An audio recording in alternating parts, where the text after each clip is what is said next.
Hello mga Marites! May biglaang swimming kami ng mga kaibigan ko. Buti na lang meron pa ako nanang sarap kaya ito na lang ang binaon ko. Nagdala ako ng tocino barbecue at ang bagong pork mascara barbecue ng nanangs.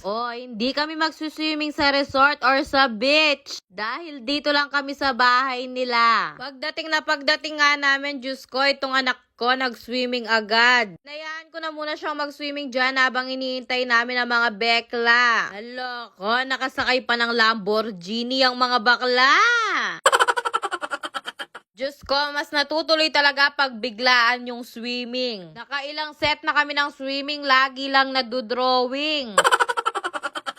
Sabi ko kay Jin Putok, manghiram siya ng panghihaw. Aro Diyos ko, tignan niyo naman itong dala niya, balambang ogoy ang kalame,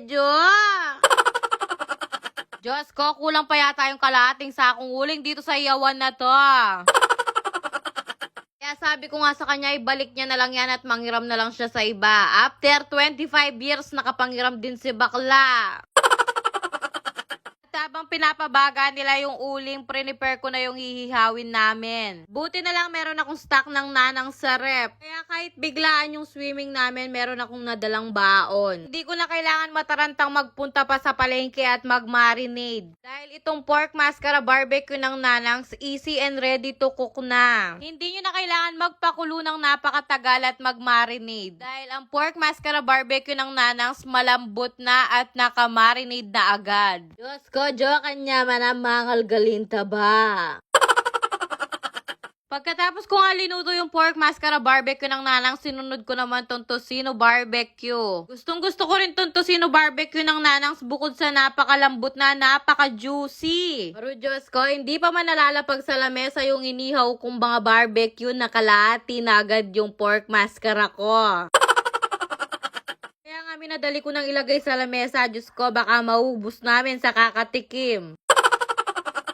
Grabe naman kasi, napakalambot, napakalinamnam, melts in your mouth, tapos isasawsaw mo pa sa manghang na suka, Diyos ko, heaven! Gusto kong magkanin, Jo! Natatawa nga ako dyan dahil habang binibidyoan ako ng mga bakla, talagang nakanganga sila sa kinakain ko. Ano ba naman kasi, napakasarap talaga. Tapos perfect combination pa tong tocino barbecue at itong mascara barbecue ng nanangs. Diyos ko, penilop ng Marites ng aslam, Jo!